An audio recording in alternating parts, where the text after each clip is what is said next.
News number 9. ఇటీవల అప్పుల బాధతో పురుగుల మందు తాగి ఆత్మహత్య చేసుకున్న చింతకాని మండలం లచ్చగూడెం గ్రామానికి చెందిన నేరసుల ఎల్లయ్య అనే గిరిజన కౌలు రైతు కుటుంబాన్ని మాజీ జిల్లా చైర్మన్ లింగల కమరాజు పరామర్శించారు. అనంతరం తన ఆత్మహత్యకు కారణమైన పొలం వద్దకు వెళ్లి పరిశీలించి చుట్టుపక్కల రైతుల వివరాలు అడిగి తెలుసుకున్నారు.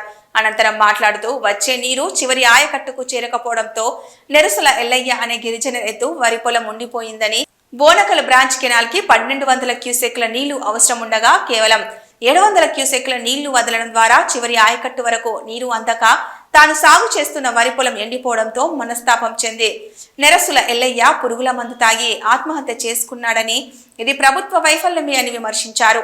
మనకి రావాల్సిన వాటాను తీసుకురావడంలో జిల్లాకు చెందిన 3 మంత్రులు కూడా మొద్దు నిద్రపోతున్నారని దుయ్యబట్టారు. సొంత నియోజకవర్గమైన డిప్యూటీ సీఎం బట్టి విక్రమార్క ఇప్పటికే 3 రైతులు ఆత్మహత్యలు చేసుకున్నా పట్టించుకోలేదని మండిపడ్డారు. ఇప్పటికైనా ప్రభుత్వం కళ్లు తెరిచి చనిపోయిన ఎల్లయ్య కుటుంబానికి 20 లక్షల ఎక్స్గ్రేషియా చెల్లించాలని, వారికి ఇందిరమ్మ ఇల్లు మంజూరు చేయాలని, వారి పిల్లల చదువులకి సహకారం అందించాలని డిమాండ్ చేశారు.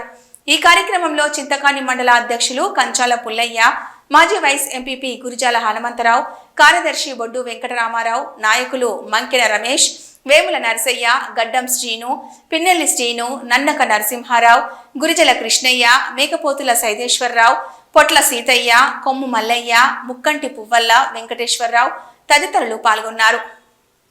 చింతకాని మండలం లచ్చగూడెం గ్రామంలో నర్సుల ఎల్లయ్య అనేటువంటి రైతు గత 18వ తారీఖు పొలంలో మందుకట్టలు చల్లదామని వచ్చి ఇటువైపుగా వస్తున్నటువంటి వాగు ఎండిపోవటం, ఆ వాగుని ఆధారంగా ఉన్నటువంటి బావిలో నీళ్లు ఎండిపోవటం వల్ల పూర్తిగా నెర్రలు బాసినటువంటి ఈ పొలంలో ఇక మందు చల్లటం వల్ల కూడా ఉపయోగం లేదు, దీన్ని కాపాడుకోలేను, 3 ఎకరాలు కౌలుకు తీసుకొని మరి కుటుంబానికి ఆసరాగా ఉంటుందని వ్యవసాయం చేస్తుంటే నీళ్లు సక్రమంగా రాకపోవటం వల్ల పంటను కాపాడుకోలేకపోయాననేటువంటి ఆవేదనతోటి పురుగుల మందు తాగి ఆత్మహత్య చేసుకోవటం అనేది చాలా బాధాకరమైనటువంటి దురదృష్టకరమైనటువంటి సంఘటన. ఈ గ్రామంలో ఉన్నటువంటి మరి ఇప్పుడే ఆ కుటుంబం దగ్గరికి వెళ్లి వాళ్ళతో మాట్లాడినప్పుడు చాలా హృదయ విదారకంగా 2 ఆడపిల్లలు, భార్య చెప్తా ఉన్నారు. వ్యవసాయం చేస్తే కలిసి వస్తుందని మరి అప్పులు చేసి కౌలుకు తీసుకుంటే నీటి వసతి సరిగా లేకపోవడం వల్ల గతంలో ఎప్పుడు నాగార్జున సాగర్ కాలువ ద్వారా సమృద్ధిగా నీరు గత 9 సంవత్సరాలు వచ్చింది. ఈ సంవత్సరం కూడా వ్యవసాయంలో కలిసి వస్తుందని మరి ఆశపడితే ఈ ప్రభుత్వం సరిగా ఎన్ఎస్పీని నడపలేకపోవడం వల్ల పంట ఎండిపోయి ఆత్మహత్య చేసుకున్నాడని చెప్పేసి వాళ్ళు చెప్పినటువంటి విషయం చూస్తే ఇప్పుడు మనం పొలంలో కూడా చూసినట్టయితే పూర్తిగా ఇది నెర్రెల బాసి ఎండిపోవటానికి సిద్ధంగా ఉంది. ఎందుకు అని అడిగినప్పుడు ఈ గ్రామస్తులు చెప్తా ఉన్నారు, ఎప్పుడు ఈ చింతకాని మేజర్కి 130 క్యూసెక్కుల నీరు ఎప్పుడు వస్తూ ఉండేది, కానీ ఈ సంవత్సరం 60 నుంచి 70 క్యూసెక్కులకి ఎక్కువ రావటం లేదు. అందుకనే చివరిగా ఉన్నటువంటి భూములు తడవటానికి కష్టంగా ఉంది. చింతకాని మేజర్కి ఎందుకు తక్కువగా వస్తున్నాయనంటే అసలు బీబీసీకి బోనకల్ బ్రాంచ్ కెనాల్కి 1200 క్యూసెక్కుల నీళ్లు రెగ్యులర్గా ఇచ్చినట్లయితే ఈ చిన్న మేజర్లన్నిటికి కూడా ఇబ్బంది లేకుండా ఉంటది. కానీ 1200 ఏ రోజు ఇవ్వలేదు. ఈ సీజన్లో 700 క్యూసెక్కుల కంటే ఎక్కువ రావటం లేదు. అందుకనే బీబీసీ కింద ఆధారపడి ఉన్నటువంటి మొత్తం పొలాల రైతులు కూడా చాలా తీవ్రమైనటువంటి ఆవేదనలో ఉన్నారు. అలాగే దీనికి తోడుగా మళ్లీ వారబందీ పెట్టడం వల్ల ఆ వారబందీ కూడా సక్రమంగా నిర్వహించకపోవడం వల్ల చాలా తీవ్రమైనటువంటి ఇబ్బందుల్లో మరి రైతులు ఈ వేసినటువంటి మొక్కజొన్న పంటని ఎలా కాపాడుకోవాలనేటువంటి ఆందోళనలో కూడా ఉన్నటువంటి దాన్ని మనం చూస్తా ఉన్నాం.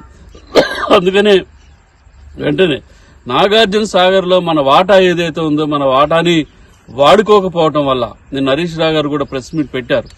మనకి రావాల్సినటువంటి వాటాని మనం వాడుకోకపోవటం వల్ల ఈ ప్రభుత్వం మరి పోతున్నటువంటి ఆంధ్ర వైపు పోతున్నటువంటి నీళ్లని అడ్డుకట్ట వేయకపోవటం వల్ల ఇటువంటి ఈ దురదృష్టకరమైనటువంటి పరిస్థితి. అంగట్లో అన్ని ఉన్న అల్లు నోట్లో సెలవు ఉన్నట్టుగా నాగార్జున సాగర్ లో మన వాటాని వాడుకోకపోవడం వల్ల ఈ రోజు ఈ దుస్థితి రైతాంగానికి పట్టింది. అందుకనే తీవ్రంగా బీఆర్ఎస్ పార్టీ పక్షాన ఖండిస్తా ఉన్నాం. ఇప్పటికైనా మరి మేల్కొని ఈ ఉన్నటువంటి పంటల్ని కాపాడాల్సినటువంటి బాధ్యత ఈ జిల్లాలో ఉన్నటువంటి 3 మంత్రులు ఎవరైతే ఉన్నారో మరి వారు దీని మీద వారికి ఉన్నటువంటి దాన్ని మరి వారి హోదాలు, వారి పదవులు, వారికి ఉన్నటువంటి వచ్చినటువంటి దాన్ని రైతుల కోసం, ప్రజల కోసం వినియోగించాలి. దురదృష్టం ఏంటంటే కాంగ్రెస్ పార్టీ అధికారంలోకి వచ్చిన తర్వాత ఈ మండలంలోనే ఎల్లయ్య గారు 3వ రైతు. ఒక ఆయనేమో వాళ్ళ కాంగ్రెస్ పార్టీ వాళ్ళు చేసినటువంటి దురాఘాతాల వల్ల పురుగుమంత తాగి ఆత్మహత్య చేసుకున్నాడు. మరొక రైతు ఎలక్ట్రిసిటీ ఉద్యోగులు అసమర్థత వల్ల ఒక రైతు ఆత్మహత్య చేసుకున్నాడు, చనిపోవడం జరిగింది. ఈయన మరి ఎన్ఎస్పీ నీళ్లు సక్రమంగా రాకపోవడం వల్ల ఆత్మహత్య చేసుకోవాల్సిన పరిస్థితి వచ్చింది. నిజంగా డిప్యూటీ సీఎం గారి నియోజకవర్గంలో ఈ దుస్థితి వచ్చింది అంటే మరి రాష్ట్రంలో ఎలా ఉందో ఒకసారి ఆలోచించమని అడుగుతా ఉన్నాం. అందుకనే ఇప్పటికైనా ఈ ప్రభుత్వ అధికారులు గాని, ఈ జిల్లాలో ఉన్నటువంటి మంత్రులు గాని, ఈ నియోజకవర్గ శాసనసభ్యుడు డిప్యూటీ సీఎం స్పందించాలి. ఎల్లయ్య గారి కుటుంబాన్ని ఆదుకోవాలి.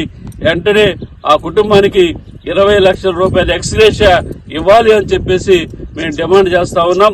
అలాగే వేసినటువంటి పంటలు ఏదైతే ఉన్నదో ఆ పంటల్ని కాపాడటం కోసం నాగార్జున సాగర్ నుంచి మనకు రావాల్సినటువంటి వాటాని మరి తీసుకొచ్చి ఈ చివరి భూములు ఏదైతే ఉన్నదో అది బానకల్ బ్రాంచ్ కెనాల్ కావచ్చు, మొత్తం మదిర నియోజకవర్గంలోను ఖమ్మం జిల్లాలో ఉన్నటువంటి చివరి ఆయకట్టు వరకు కూడా కాపాడాల్సినటువంటి బాధ్యత వీళ్ళు తీసుకోవాలి మంత్రులు అని చెప్పేసి నేను ఈ సందర్భంగా డిమాండ్ చేస్తూ ఆ కుటుంబానికి మరి సంతాప సానుభూతిని తెలియజేస్తూ, నిజంగా ఆ ఇల్లు చూస్తే చాలా దారుణంగా ఉన్నది. గుడిసె గవర్నమెంట్ వచ్చిన కాడి నుంచి ఊరిస్తా ఉన్నారు, ఇదిగో ఇల్లు వస్తుంది, ఇదిగో ఇల్లు ఇస్తాం, ఇదిగో ఇల్లు ఇస్తామని.